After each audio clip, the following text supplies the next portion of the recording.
नमस्कार आणि the deep ड्राईव्हमध्ये पुन्हा एकदा आपलं स्वागत आहे. आज आपण रायगड जिल्ह्यात घेऊन जाणार आहोत, म्हणजे आपल्या मुंबई पुण्यापासून अगदी जवळ चौल रेवदंडा नावाचा परिसर. इथे इतिहासाची अशी काही पानं आहेत जी जवळपास विसरली गेली आहेत. आपण बोलणार आहोत तिथल्या एका प्राचीन बौद्ध वारशाबद्दल. म्हणजे बघा, आपल्याला मिळालेल्या माहितीच्या आधारे आपण या जागेचा संपूर्ण प्रवास उलगडणार आहोत. एक गजबजलेलं आंतरराष्ट्रीय बंदर, मग बौद्ध भिक्षूंचे एक शांत ठिकाण, आणि आज ते एक महत्त्वाचं तीर्थक्षेत्र आहे. पण या सगळ्याची सुरुवात एका अगदी अनपेक्षित ठिकाणी होते. मुंबईजवळच्या कान्हेरी लेण्यांमध्ये सापडलेल्या काही शिलालेखांचा आणि चौलच्या हजारो वर्षांपूर्वीच्या श्रीमंतीचा काय संबंध असू शकतो? चला, याच प्रश्नापासून सुरुवात करूया. हा प्रश्नच खरं तर या संपूर्ण कथेचा दरवाजा उघडतो. आपल्याकडे जे पुरावे आहेत ते थेट कान्हेरीच्या लेण्यांमधून आले आहेत.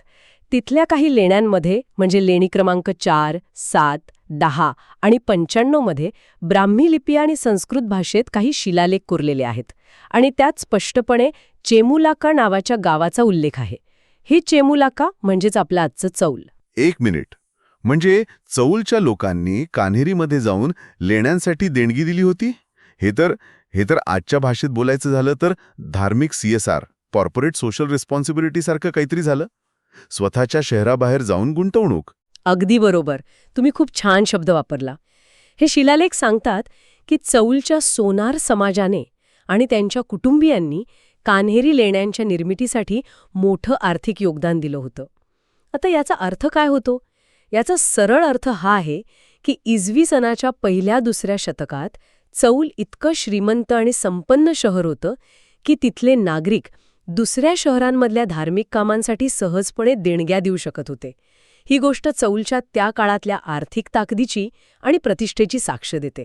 वाह, म्हणजे चौलची ओळख फक्त एका बंदरापुरती मर्यादित नव्हती.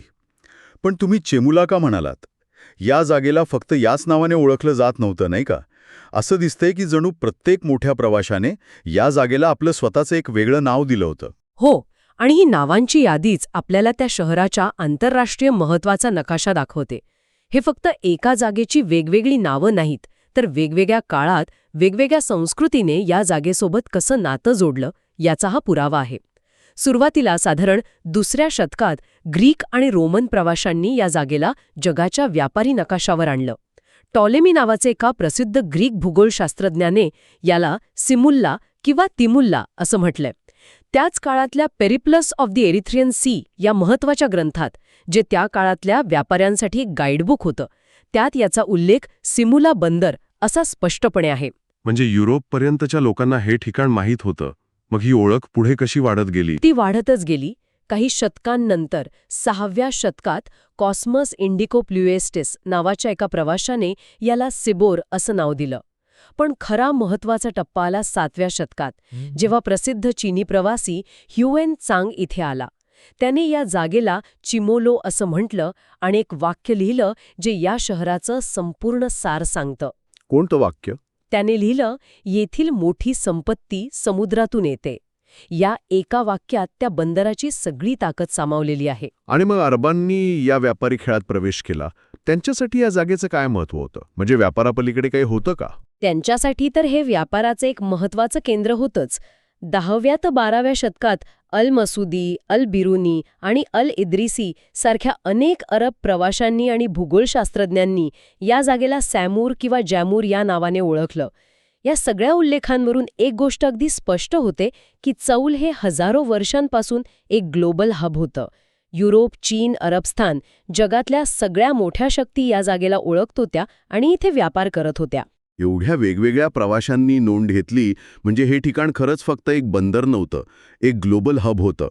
पण या व्यापारी गजबजाटाच्या आत या बौद्ध लेण्यांचं नेमकं स्वरूप काय होतं? त्या व्यापाऱ्यांसाठी होत्या की भिक्षूंसाठी? कारण अजिंठा वेरूळसारखी भव्यता तर इथे नाहीये. आणि हाच मुद्दा या लेण्यांना खास बनवतो.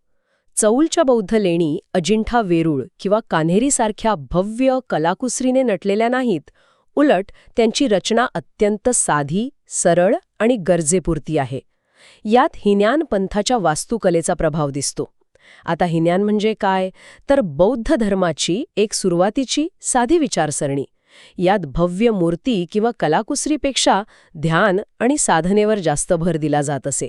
म्हणूनच या लेण्या इतक्या साध्या आहेत. मग त्यांचा मूळ उद्देश काय होता? जर त्या कला प्रदर्शनासाठी नव्हत्या तर कशासाठी होत्या?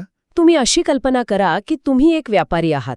आठवडाभर समुद्राच्या लाटांवर हेलकावे खात वादळ वाऱ्याचा सामना करत तुम्ही प्रवास केला आहे आणि मग किनाऱ्यावर तुम्हाला शांत थंडगार दगडाची एक सुरक्षित खोली मिळते. ते त्या काळातल्या व्यापाऱ्यांसाठी आजच्या भाषेत एखाद्या हायवे मोटेल किंवा विश्रामगृहापेक्षा कमी नव्हतं. या लेण्या तत्कालीन जलमार्गाने प्रवास करणारे व्यापारी, यात्रेकरू आणि बौद्ध भिक्षूंसाठी एक सुरक्षित आश्रयस्थान होत्या. अच्छा, म्हणजे हे एक प्रकारे त्या काळातलं लॉजिस्टिक्स आणि कल्चरल सेंटर होतं. अगदी. यामुळे चाऊल केवळ एक व्यापारिक केंद्रच नाही, तर एक सांस्कृतिक आणि धार्मिक केंद्र म्हणून विकसित झालं. इथे लोक फक्त वस्तूंचीच नाही तर विचारांची, कल्पनांची आणि संस्कृतीचीही देवाणघेवाण करत होते. म्हणजे असं बघा की एक व्यापारी कदाचित इजिप्तमधून आला असेल, तो इथल्या भिक्षशी बोलतोय आणि इथल्या विचार घेऊन पुढे चीनला जातोय. असा एक मेल्टिंग पॉट तिथे तयार झाला होता. आणि तिथल्या शिल्पांबद्दल काय माहिती मिळते? ती सुद्धा याच साधेपणाचं प्रतीक आहेत का? हो. आपल्याकडील माहितीनुसार या लेण्यांमध्ये कोरलेली शिल्प ही अत्यंत साधी आहेत. त्यात फार कलाकुसर नाही. अर्ध उठावातील ह्या शिल्पांमध्ये एक बौद्ध स्तूप आणि हरणाचा एक देखावा दिसतो. हरणाचा देखावा हा सारनाथमधील बुद्धांचा पहिल्या प्रवचनाचं प्रतीक मानला जातो. यावरून हे स्पष्ट होतं की या लेण्या ध्यान आणि साधनेसाठी होत्या, वैभवाच्या प्रदर्शनासाठी नव्हत्या. त्या बौद्ध धर्माच्या साधेपणाच्या आणि त्यागाच्या मूल्यांशी पूर्णपणे सुसंगत होत्या. ठीक आहे, म्हणजे चित्र स्पष्ट होतंय. एकीकडे गजबजलेलं आंतरराष्ट्रीय बंदर आणि त्याच्या जवळच्या डोंगरात शांतपणे ध्यान करणारे भिक्षुक आणि दमलेले व्यापारी. पण आज जर आपण तिथे गेलो तर आपल्याला हेच चित्र दिसतं का? ते विहार, ते स्तूप तसेच आहेत? नाही, आणि इथेच आपल्याला इतिहासाचे वेगवेगळे थर दिसायला लागतात. काळाच्या ओघात या बौद्ध लेण्यांचं स्वरूप पूर्णपणे बदललं आहे. आज त्या जागी हिंदू मंदिरे स्थापन झाली आहेत. हा एक मोठा बदल आहे, जो एका रात्रीत नाही तर अनेक शतकांच्या काळात घडला आहे. एक मिनिट, म्हणजे मूळ बौद्ध रचना तशीच ठेवून फक्त आत मूर्ती बदलल्या की संपूर्ण बांधकामच बदललं? आज तिथे गेल्यावर मूळ लेणं ओळखू येतं का? हा खूप चांगला प्रश्न आहे आणि याचं उत्तर हो आणि नाही असं दोन्ही आहे. मूळ रचना म्हणजे डोंगरात कोरलेली लेणी ती तशीच आहे, पण तिच्यात मोठे बदल केले गेले आहेत. उदाहरणार्थ, तिथल्या मुख्य लेणीत आज हिंगुळाच्या देवीचं मंदिर आहे. तिथे पोचायला साधारण 158 पायऱ्या चढाव्या लागतात. लेणीच्या मूळ रचनेत बदल करून बाहेर एक सुंदर दीपमाळ आणि एक मोठा सभामंडप बांधलेला दिसतो. तिथून संपूर्ण चौल रेवदंडा परिसराचं जे सुंदर दृश्य दिसतं ते आजही तसंच आहे. आणि बाकीच्या लेण्यांचं काय झालंय? दुसऱ्या एका लेणीत नवचंडी देवीची मूर्ती आहे, जी दुर्गेचे एक रूप मानली जाते. आणि तिसऱ्या एका लेणीत आशापुरा देवीचं मंदिर आहे, जिथे भाविक आपल्या इच्छा पूर्ण होण्यासाठी येतात. त्यामुळे हो, तुम्ही आज गेलात तर तुम्हाला ते मूळ लेणं नक्की ओळखू येतं. त्या कोरलेल्या भिंती, ते खांब दिसतात, पण त्यांचं मूळ बौद्ध स्वरूप आता देवीच्या मंदिराच्या रूपात बदललं आहे. धार्मिक श्रद्धा आणि सांस्कृतिक अतिक्रमण असा शब्दप्रयोग वापरला जातो. आता अतिक्रमण हा शब्द ऐकायला कदाचित आक्रमक वाटेल, जणू काही बळजबरीने काहीतरी काढून घेतलं गेलं. पण ही प्रक्रिया अनेकदा तशी नसते. ही प्रक्रिया हळूहळू शतकानुशतके घडते. म्हणजे नक्की कसं? यामागे काय कारण असू शकतात? याची अनेक कारणं असू शकतात. असं होऊ शकतं की कालांतराने बौद्ध धर्माचा प्रभाव त्या परिसरात कमी झाला असेल.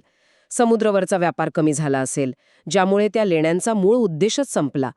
अशा वेळी त्या रिकाम्या, ओसाड पडलेल्या जागांना स्थानिक समाजाने स्वतःच्या श्रद्धेनुसार नवीन अर्थ दिला. हा वारसा पुसून टाकण्याचा प्रयत्न नसतो, तर तो आपल्या पद्धतीने जिवंत ठेवण्याचा एक वेगळा मार्ग असतो. जिथे एका श्रद्धेचा प्रभाव मंदावतो, तिथे दुसरी श्रद्धा त्या जागेला आपलासा करते. हे खूपच मनारेक आहे. म्हणजे ही जागा कधीच रिकामी राहिली नाही, तिला नेहमीच काहीतरी अर्थ दिला गेला. बरोबर. आणि चांगली गोष्ट ही आहे की या बदलांनंतरही मूळ बौद्ध लेण्यांचे अवशेष आजही स्पष्टपणे दिसतात. पण त्यावर आता काळाचा आणि नव्या श्रद्धेचा एक जाड पडदा पडला आहे, हेही तितकंच खरं आहे. तर आपण चौलचा हा संपूर्ण प्रवास पाहिला. एका संपन्न आंतरराष्ट्रीय बंदरापासून ते बौद्ध भिक्षूंच्या साध्या विहारापर्यंत आणि आज एका महत्त्वाच्या तीर्थक्षेत्रापर्यंत. या सगळ्या प्रवासातून आपण काय शिकायला हवं, याचं महत्त्व काय आहे? याला जर आपण मोठ्या चित्रात पाहिलं तर ही स्थळं आपल्या इतिहासाची आणि सांस्कृतिक वारशाची जिवंत साक्षीदार आहेत. ती आपल्याला सांगतात की काळ कसा बदलतो, श्रद्धा कशा बदलतात आणि समाज कसा विकसित होतो.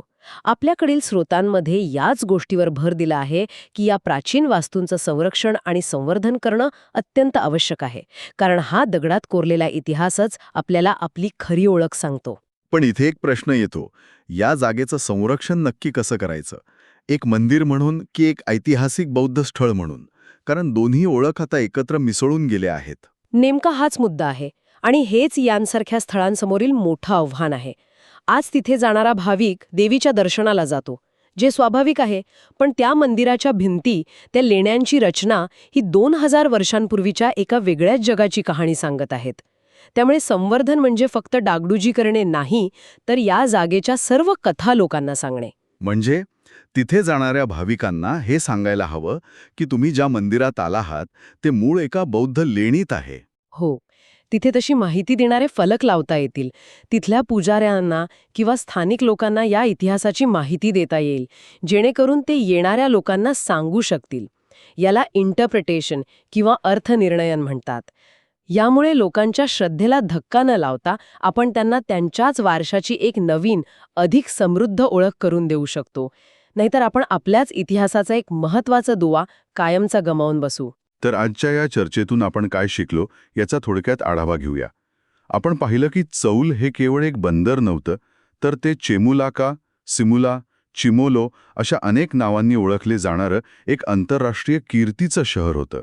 आपण हेही पाहिलं की तिथल्या साध्या, कलाकुसर नसलेल्या बौद्ध लेण्यांनी त्या काळातल्या जागतिक व्यापारात आणि धर्मप्रसारासाठी एका सेफ हाऊसची किंवा सुरक्षित थांब्याची अत्यंत महत्त्वाची भूमिका बजावली. आणि सर्वात महत्त्वाचं म्हणजे आज ते ठिकाण आपल्याला इतिहासाचे आणि श्रद्धेचे अनेक स्तर एकाच वेळी दाखवतं.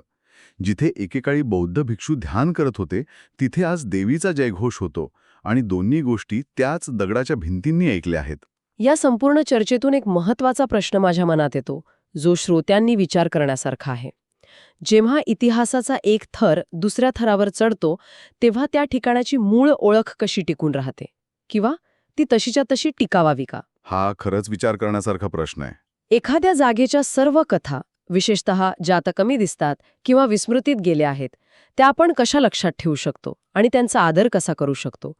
जेव्हा वारसा असा स्तरांमध्ये विभागलेला असतो, तेव्हा कोणत्या स्तराला आपण मुख्य कथा मानायचा? आणि हे ठरवणार कोण? मूळ कथाच नेहमी सर्वात महत्त्वाची असते, की त्या जागेच्या संपूर्ण प्रवासाची कथा हाच तिचा खरा वारसा असतो? नक्कीच. या विचारासोबतच आजची चर्चा इथेच थांबूया. पुढच्या वेळी पुन्हा भेटू एका नवीन विषयाच्या सखोल विश्लेषणासह. तोपर्यंत नमस्कार.